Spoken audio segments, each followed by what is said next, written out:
What's up, Change the Channel podcast listeners? I am your host, Megan Grace, and this is another episode of Change the Channel podcast.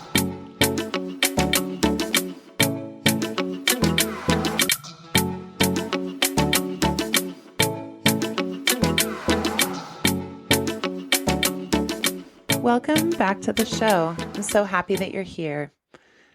On today's episode, we're going to talk about the importance of living in the yes and in life.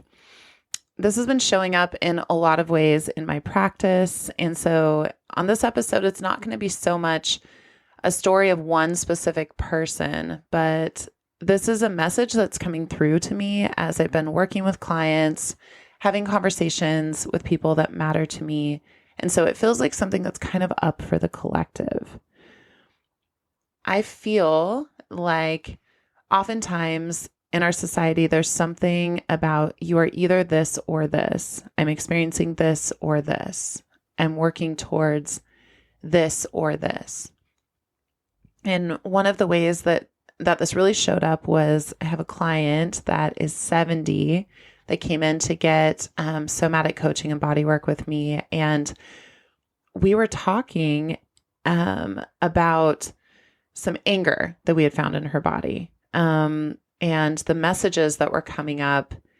And she said that in her mind, she could hear that the message was coming up, but there was this other message, this message that was bigger, this message that had been going on in her life longer that said, that's silly. It would be silly to say that you're feeling anger in your leg. Or it would be, it doesn't matter. Just don't worry about it. Be a quote, good client and just like lay there and receive the session. And I just asked her, I'm like, how long has this been a thing? The feeling of I have a gut intuitive hit that is coming through. And then this message comes through that says, it's silly if that happens. And she put her fingers up in air quotes and said, well, it's a quote, good girl conversation. How am I quote supposed to be in the world? And literally as I'm feeling the tension around her hips and around her knees, I was realizing that these messages, the messages of I am a quote, good girl, or, fill in the blank of whatever it is. I am this one view of seeing yourself, it literally creates tension and, instability and uncomfortability and disconnection in our world because we're holding so tightly to this one version of ourselves. Is there anyone else that's listening to this podcast that has moved through a similar space of saying, I've been told my whole life that I am blank. I have been told my whole life that to stay safe, I need to do blank or not do blank. Are we moving ourselves into this identity that says I am only one part of myself? Or are we a vast, incredible being that has multifacets? As this woman was unfolding and as she was sharing these stories and her face started to light up and being witnessed and feeling anger was so potent and powerful. And I was like, you can be an incredible woman, mother, human person on this planet and still be experiencing anger. The both and. You get to be both and. I'm so about that in my life these days. How can I show up as someone that is loving and also able to provide insight when I notice things? How can I show up as someone that is both tender and trustworthy? How can I show up in the world as someone that wants people to like me? I really do enjoy it when people like me. But can I do that in such a way to where I'm also inviting in the most powerful versions of someone else? And maybe in that moment, they don't like what I have to say, but later thinking about it, it could bring forward the most magical and amazing parts of themselves. I'm just really fascinated with this kind of binary thinking that really just perpetuates our life in so many ways, especially in the US. There's binary thinking in relationships, relationship to self, gender identity, race, all sorts of ways that this just perpetuates our sphere. And it starts back with ourselves, with the way that we hold ourselves to, I am just one thing. What if we allow ourselves to be the first step in breaking this down? The first step in realizing that, like, for example, another friend of mine is so powerful. She is one of the most giving people I know. She, like, if I could imagine her at a picnic, she would have a plate on her head, a plate on one foot, one in each hand, stacked on top. And she'd be walking around making sure that everybody was eating. Everyone was having a good time, reaching out, doing all of these things, with the message that her plate just needs to get bigger. It just needs to get bigger, and then everything will be fine. And realizing that in this moment, what would it feel like for her if she walked around with a plate, the plate that was for her, and she got fully nourished and then moved out of that? What would that be? What would that create in the world?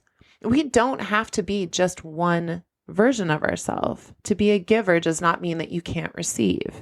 To be generous doesn't also mean that you can't receive generosity. To be someone that is trustworthy, like, you also get to trust. We get to be on both sides, living in the yes and that creates, to me, it's stretchy. It can be uncomfortable at the beginning, but it also creates spaciousness and somatic understanding of what our bodies are going through in everyday life. We get to sit in a space of authenticity, in a space of unity with each other, where the people that are around us get to see us as we fully are. And then a lot of times those channels, those messages that go on that say, oh no, people don't expect you to show up that way. You're usually the quiet one. Why are you speaking? Well, because maybe you're the one that has the message that has not been said yet that will shift something in the room. Maybe even the shift that happens in the room is something that is shifted inside of you, and that gets to matter also. When we play in the yes and, the world gets so much bigger, so much more grand, so much more juicy. And what I'm realizing for myself is it really does start with me. I am a healer by trade. I am a coach. I am a friend. I feel into a lot of those things naturally, and I'm learning that I have a different level of intuition. And, I've been doing my own, just releasing the conditioning of being afraid of speaking about things when I feel intuitive hits. I really resonated with what my client at the beginning of this episode that I was talking about was sharing, with just, I feel this thing, but then I shove it down. And I'm grateful that, being in my 30s, I'm able to take some time to think about that now and shift, especially when seeing a perfect mirror for me at age 70. And she was saying, man, I just really wish that I would have been doing this work earlier. So tangent, I told you I'm all over the place today. There's just been so much coming in. But what I've been learning about myself in this process is I oftentimes can hold the identity of, I am a person that is meant to serve. I'm meant to give. I'm meant to extend. I'm meant to reach out. And a lot of times it comes from a place of a heart that loves, a heart that wants people to feel good. A lot of times I get compliments, or I notice that things are shifting in the world, and I'm like, this is amazing. This is so great. I'm showing up in authenticity. People know me. We're connecting. And I had a really dear friend of mine that was kind enough and loved me enough to say, I know that you have a big heart. I know that you're interested in caring for me and sharing the things that you're noticing and doing all of that." She goes, "But I don't know if I know you better. I don't know if I'm actually connecting with you or if I'm connecting with your knowledge. Am I connecting with what you know, or am I connecting with who you are?" And that shook me. It's like, well, what do you mean?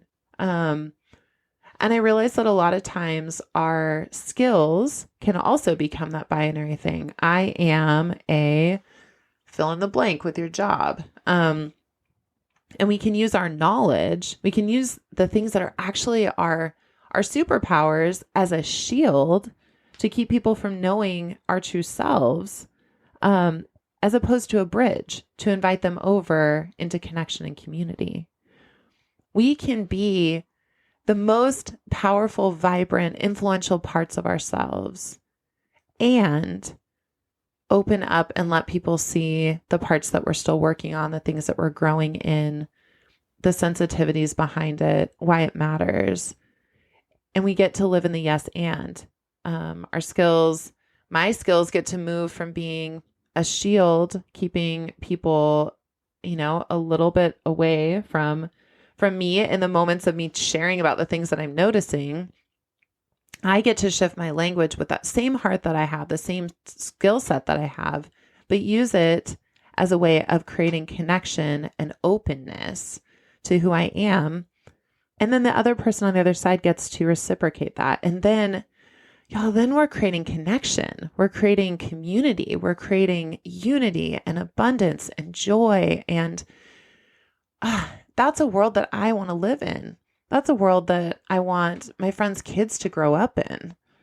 That's a space that is worth changing the channel for over and over and over again, because we as humans are hungry for that. We are starving for that connection. And it starts with us. It starts with offering ourselves the opportunity to lean in and question, am I sitting in the I am only this? Is there a space where we can offer grace and levity to offer an and for ourselves? And then as we do it within our own being, then when can we offer that to somebody else? When can someone else be able to be evoked into their yes and because of the way that we're showing up in our lives? And if we continue to move this process where everybody sits in a space of winning, what would the world look like? What could we create?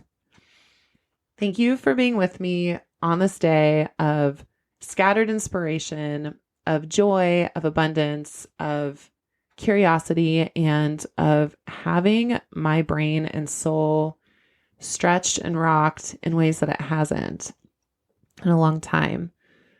When the words that I'm saying move from being a thought to a lived experience, a lived action, something shifts, something changes, something is massive and huge and rumbling. I've been feeling a rumbling in my spirit all week. So thank you so much for being with me in my vulnerable, unpolished, unkept, scattered thoughts.